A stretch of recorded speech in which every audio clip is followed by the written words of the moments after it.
It's the most exciting thing I've ever been part of. No BS. This week, an Issue Is exclusive. Governor Gavin Newsom's case to expand mental health care in California. We failed to deliver. This is the missing piece. It's his first sit-down interview since debating Florida Governor Ron DeSantis on Fox News. When Ron DeSantis pulls out of his jacket a map of poop in San Francisco, what goes through your mind? For the first time, he discusses his decision to cancel the outside portion of the Capitol Christmas tree lighting in Sacramento over fears of Palestinian protesters. We just couldn't risk what was being promoted. And he talks about his surprising favorite Christmas movie. You did not expect that, did you? Broadcasting across California, you're watching The Issue Is. How many clients you have at this location? We're the only TV crew with Governor Gavin Newsom as he checks out the Phoenix House in Venice, a live-in drug rehabilitation center. How'd you end up here? The governor attending a meeting where clients share their stories. This is actually the first time that I feel like I believe in myself. Marcus Viramontes is here after 12 years in and out of prison. Changing my addiction mindset, not being a criminal anymore. Jesse Whitnell was homeless for years and is about to start a new job. Become more confident in myself about what my abilities are. This program could be expanded and replicated. California, vote yes on Prop 1. If Californians pass Prop 1 in March. Prop 1 includes a $6.3 billion bond that promises 11,000 inpatient beds for mental health treatment and 27,000 outpatient units. That is the main focus of our sit-down with our show's most frequent guest this year. With us right now is Governor Gavin Newsom. Welcome My back to the first show. time on the show. Yeah. It's nice to be with you. Welcome back. So this time we're at the Phoenix House, Yeah. and we've come here to talk about Proposition 1. Yeah. For people that haven't read it yet, what is Proposition 1? It's to address the original sin in California, and that's the deinstitutionalization, the shutting down of our mental health facilities in the state of California. Going back to 1967, accelerated in the 70s, in the 80s, a lack not only of state focus and funding, but also federal funding. We promoted and promised moving away from locked facilities, community-based facilities like this, but we never fulfilled that promise. We never fulfilled that vision. This is about finally fulfilling that vision. It's about not promoting a promise, but delivering out what was promoted a half century ago and addressing the crisis of our time, the issues around mental health, homelessness, and the related issues around crime, quality of life. Okay, so there's two parts to this, right? There's a $6.3 billion bond. Yep. And what does that do? 11,000 units. I mean, the biggest issue is we need more units. We need more housing of all types. We also need reforms on zoning, meaning placing these facilities, and we need to reform the process, the time it takes, because the costs are astronomical and unacceptable. In addition to that, 27,000 outpatient slots. So this is the most significant. There's never been a state in U.S. history investing more to target the issue of our time, behavioral health, mental health, target chronic homeless individuals, but also target the needs and desires of everybody watching that's struggling, maybe themselves, with issues of mental health and emotional distress and those they love. And so this is one of the great opportunities, the most exciting thing I've ever been part of. No BS. More than anything you've ever been a part of? Why is that? Because this touches more people in more ways on more days. This has the promise of promoting the reforms and the changes the state is desperate for. People have had it. I've had it. I know what everyone's thinking. Here we go again. Talking about homelessness, talking about housing, mental health, and we failed to deliver. This is the missing piece. And we've been putting this together for a few years. We've been promoting this, bipartisan support in Sacramento, rare, and it's going to be on the ballot in March. And so there's the bond, and then there's also sort of changes in the way that funding is done, Yes. right? So that it makes it easier to do something like that and to create some beds like this as well. Yeah, I mean, you see a unit like this, and you read the headlines in the LA Times, and it's $800,000 a unit, and you're a taxpayer. You're going, are you kidding? It took 6 years to develop that? That may not be fair, may be fair. The bottom line is we don't have time. We need to get these sites up, and we need to do it in a more cost-efficient way. But here's also the other exciting component part. We're going to reform the Mental Health Service Act. What is it? In 2004, the voters passed a millionaire's tax, Prop 63, and it was for mental health. But let's be candid. Look at the conditions we're experiencing. It needs to be reformed. It didn't even include housing back in 2004. It didn't even include substance abuse. So we're reforming it, and we're targeting the money, more accountability to address chronic homelessness, ongoing money, so there's no excuses about the investments at the local level, with accountability and requirements that there's collective vision and planning. That's never been the case with state-funded programs in the past. No tax increase, just a reform of the existing tax investment. Can we solve homelessness without this? I think the scale and scope, we've gotten 68,000 people off the streets. And that's been PolitiFact because no one believes it. I mean, people say, they roll their eyes because they don't see it. So the scale and scope, we can solve homelessness for an individual, but the scale of the challenge in the state and those that are struggling that end up on the streets every single day to keep up and get ahead, we need something at this scale. And this is all about scale and speed. Scale, speed, and accountability at all levels. Well, and that speed problem is an issue because no doubt there are people that are taken off the streets, but then there's new people that show up and replace them, and oftentimes more. I mean, especially in LA County, we've spent more money on homelessness and the problem keeps getting worse. You got it. So what do you say to people that don't trust that the government can do this right? Because we have to scale the solutions, and we have to do it in a more cost-efficient manner, and we need to move away from the finger point, and we need to align the strategies with more intention and focus. That's exactly what this does. This shifts the funding stream, enforces a focus, and shifts it away from the silos of cities and counties and regions and the state and federal government, and focuses it on the most acute chronic problem. And here's the thing, it also focuses on prevention to address precisely the issue you talk about by making eligible the Mental Health Service Act money. Again, no new taxes, not a penny more in taxes on that reform. The money goes to help pay rent, prevention strategies, and addressing the issues, particularly in the beginning of an issue. And I think this is an important point. This is all about treating brain health early before we punish it later. We call this treatment, not tense, for a reason. Because the old binary, when it comes to the issue of behavioral health, substance abuse, people self-medicating with drug or alcohol addictions that are out in the streets and sidewalks, is encampments or confinement. Literally, quite literally, that was the old binary. You're either out on the streets or you're in the county jail. $100,000 here, and of course, complete failure and abject frustration here. This is about addressing that and addressing that gap in a very strategic way with proven strategies. We're not making this up. We know what works. That's why we're in a program that's working. The new PPIC poll this week showed pretty good news on this front. About 2/3 of Californians like this idea. That's great. But you have a way to go on that. But there are opponents, and what some of the opponents say is they're concerned that this is going to be forced treatment for folks. Yeah. Reminder of the 60s and other things like that. What do you say to those opponents? Well, I say, look at the status quo. It's unacceptable. Everybody's talking about the way the world should be, but they don't have the actual strategies and tools to actually address these conditions. We actually have come up with proven strategies to address the conditions. And yes, we have to do things differently. Yes, when someone's out there having, on the schizophrenia spectrum, is out there screaming and yelling in the middle of the streets, pulling their pants down, defecating, and we have no tools to help that person, and the only thing we have is compassion by watching them die and suffer on the streets in the name of compassion, we want, through Care Court, a separate initiative, to have the resources and a resourceful mindset to, have court-ordered treatment, due process, and a process that doesn't replicate the 60s and 70s, but addresses what the crisis is today. And I just, with respect, say this to those that are opposed to more aggressive efforts to get people into treatment. You've had 30 to 40 years to prove yourself. Look at the streets, complete failure. So why is it going to be different this time? Look, California's the size of 21 state populations combined. Even when you make $1 billion investment, it's a drop in the overall bucket. And so it's scale.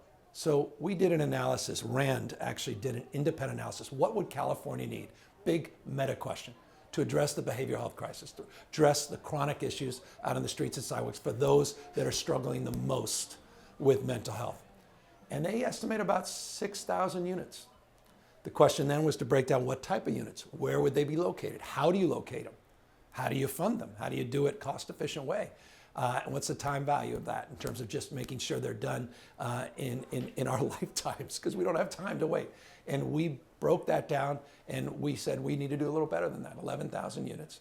And we have that bond component, and we're going to reform an existing system without spending more money. You combine those two things with all the other work the state's doing, with a different level of focus and energy, this is a very, very different paradigm. I'm used to bullying. You're nothing but a bully. Up next, Governor Newsom talks for the first time about debating Governor Ron DeSantis on Fox News. Yeah, the reason I'm debating Governor Newsom is he knows more people have been leaving him. And next week on The Issue Is, impressionist Matt Friend with us in our studio with his version of the Newsom-DeSantis debate and a whole lot more. Ron DeSantis, he's no Ronald Reagan. This is not the Republican Party that I grew up in. Well, he has no business in the Oval Office, let alone running the state of California. There's homeless running wild. We're talking with Governor Gavin Newsom. A couple other topics real quick. We haven't seen you since you debated Governor Ron DeSantis. Before that, we sort of went viral when you talked to us about how you were baiting him into that debate. You're baiting him with the debate offer? Of course. I mean, why is he debating a guy who's not even running for president when he's running for president? What was that experience like for you? Well, it was surreal. I mean, it was legitimately 2-on-1. So that was an experience. It was not advertised as that, but it certainly was produced accordingly. It was surreal because I still am sort of perplexed why a presidential candidate would debate a governor from another state. I still don't know why, but it was a great experience, just the experience itself. It was an opportunity to expose and express a contrast to the policies of not just Ron DeSantis, but the Republican Party. And you're seeing that playing out. You're seeing it in Texas right now on the issues of abortion. And the Attorney General in Texas wanted to criminalize doctors, just like Ron DeSantis wants to criminalize not just doctors, but women. The issues around book bans and this cultural purge and using education as a weapon for their cultural expression. And so all of that was on display on a network that never hears any of that. It's a network, it's just surround sound anger machine where voices like ours are left out. And so getting in there, I thought, was important. And I think more Democrats need to do that. When Ron DeSantis pulls out of his jacket a map of poop in San Francisco, what goes through your mind? He's no Ronald Reagan. I mean, that's where the Republican Party is today. I mean, here's a guy running for president of the United States and, wow, pulls out a poop map. By the way, rules of the debate were pretty clear that there was none of those games. So, I mean, rules don't apply to them over there. And it shows the level of just deep, I don't want to relitigate it except to say I was embarrassed for him. Let's just say that. And you had never met him before. No. What was it like behind the scenes? He was even stiffer during the breaks and before and after than he was even on screen. Look, I'm not a fan of his values, his policies, his demeaning of the LGBTQ community, his demeaning of women, his demeaning of the black community. I mean, this is a guy who believes slavery. I mean, he doubled down. Tim Scott told him to apologize, and he doubled down, saying slavery was somehow a quote-unquote workforce development program or provided professional skill development. I mean, he got rid of AP African American Studies. What's CRT and DEI all about? I mean, this anti-woke thing is really about him saying he's anti-black. I don't like this guy in terms of those values. You think he's anti-black? No, I'm just saying those policies are. Yeah. Fundamentally. You don't promote slavery somehow as a workforce development program. You don't reject AP African American Studies. You don't have a publisher because of your anti-woke policies that actually wrote out Rosa Parks' race until people like myself and others expressed such outrage because they wanted to comply with the law. Unless you've got an agenda that I think is as different, as I said, as daylight and darkness between the agenda of a state like ours, which believes in pluralism and celebrates our diversity. I don't like the weaponization of grievance. I don't like the demeaning of vulnerable communities, women and minorities, and I don't like what he's done on a lot of these policies. When we come back, Governor Newsom on California's budget deficit, the struggling Biden campaign, and his fears about pro-Palestinian protesters ruining California's tree lighting. Happy holidays, California! A couple of quick current events. We saw this week images of you seeing some of the materials that are headed to Gaza and Israel for California to try to help in both situations. There also was a pretty unfortunate situation. You're supposed to light the Capitol Christmas tree, and it had to be canceled because of protests. Do it virtually instead. What does that say about the state of where we're at right now? That was hard. I mean, we always look forward to that. The kids look forward to that. We have a lot of children that show up at that. And and something people may not know about our Christmas tree lighting, it's people with developmental disabilities. So vulnerable communities, and we just couldn't risk what was being promoted as a die-in or sit-in or some protest to shut down Christmas. So that was unfortunate. And it is the nature of the moment we're living in. And look, I experienced it firsthand visiting Israel and seeing the images, the atrocities of Hamas firsthand, seen quite literally a video of someone being decapitated, not after they were decapitated, watching the decapitation in real time. At the same time, I'm a parent, and I watch children suffering and dying in Gaza. It breaks my heart. Innocent people. So the whole thing is devastating and difficult. The anti-Semitism, this rank, open anti-Semitism is it's so vile and unacceptable at the same time. So it's a very difficult moment in our history. I'll be seeing the president shortly. I'm sure we'll have a long conversation about that, either in private or during our subsequent meeting. But I'm just praying that we get this thing behind us and Hamas is eliminated, both for Israel, but also the Palestinian people themselves.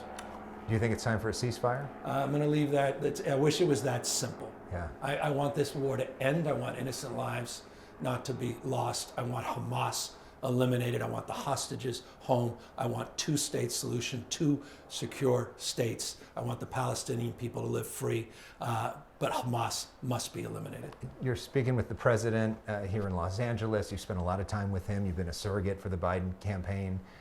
What more do you think needs to be done to get the message out? Because clearly there is a disconnect, especially in some swing states. I'm going to keep doing it. I mean, that was a big part of the DeSantis debate, was making a case for Biden's record, and I didn't make that sheepishly. I made that, and I hope forcefully, on a network that's never heard any of that. It's completely unaware of 14 million jobs is 10 times more than the last 3 Republican presidents combined. You saw unemployment drop to 3.7% today. Lowest black unemployment, lowest unemployment for women in 70 years, 5.2% GDP growth. I know that's in the aggregate, and none of us live in the aggregate. And I know how painful inflation has been, though we're seeing it finally tamed down to 3.2%. Wages now outperforming even the stubborn inflation. Interest rates will coming down soon.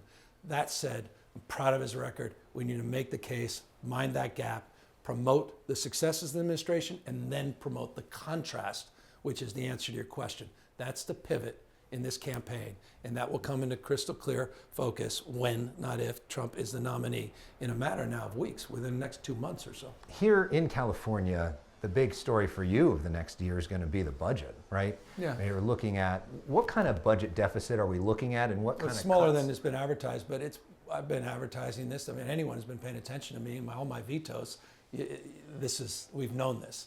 And we've known this since we had those crazy surpluses.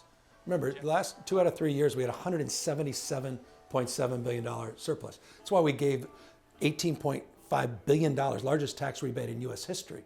We just finished sending close to $20 billion back to the taxpayers because of this wash of what happened in the pandemic. It made no sense. The surplus made no sense. The deficits made no sense last year. And then the biggest challenge was the delay in tax receipts. And we made that point to the IRS. We were actually arguing against some of those subsequent extensions because we went into the budget last year blind. And I made that point to the legislature and others. And that's why so many of the vetoes. And that's why we prepared for this. And you'll see the architecture around this in January. Okay, you say it's not as big as we advertise. What is it then? Well, I'll tell you in January. Okay. 10th. We're going to... and we'll get through it. I just think this is really important. Highest reserves in history, more one-time spending intentionally than any other budgets we've ever done, so we can claw that back a little bit, the one-time, or extend it out a year or two. So difficult choices, but nothing like the old days, because we never had the reserves in the last few recessions that we have now, and we didn't have the financial management that we do now. It's a big number, but it's a very different number in the context of how we've been managing the budgets the last 10 years. So I have, again, we'll get through this, and for me, it's not a surprise, and it explains a lot of the reasons why I vetoed $22 billion of new spending last year. Up next, Governor Newsom surprising Christmas favorites. It's carol singers. We wrap things up with the governor of California. It is the holiday season, so we're going to do a rapid fire personal issues holiday style, okay? To learn your holiday favorites. All right. First thing that comes to mind, all-time favorite holiday movie. Oh, I love Actually.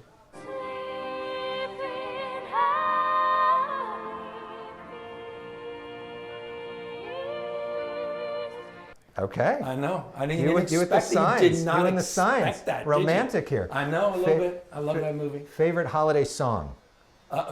Favorite holiday song? Mm-hmm. Oh, come on. I don't know. I don't. Oh, you know my favorite Joni Mitchell song. Which one I can't remember, but Joni Mitchell. It's coming on Christmas. They're cutting down trees. They're putting up reindeer and singing songs of joy and peace. The great. Anything she the sings. Great. Yeah. Joni Mitchell. Californian. California, California, I'm coming home. And finally, do you know, this is a time of reflection. For those I just offended. Yeah. I love everyone's unique expression. I'm for what you're for. A holiday message, or this is a moment of reflection, and as you wrap up the year and think about things ahead, you have a message you're thinking about. This too shall pass. I mean, just this fundamental notion, this too shall pass. You know, we are remarkably resilient, much more resilient than we think we are in life. Personally, our state, our nation, the world we're living in. You know, we've experienced interesting and challenging and vexing times before, some exponentially more challenging than what we're experiencing now. Our grandparents, as an example, and what they worked themselves through. So I have just great confidence in the future of the state and our country. And it just, again, I just pray that we can just focus a little less on our differences and focus on the things that unite us and bind us together. And I'll tell you one thing back to this issue that should be the ultimate unity agenda. It's the issue of mental health. Yeah. Governor Gavin Newsom, thank you Good for to a be great back year with of interviews. Really appreciate it. Happy holidays to you and your family. Good to be with you. Thank you all for watching. See you next time for more of The Issue Is.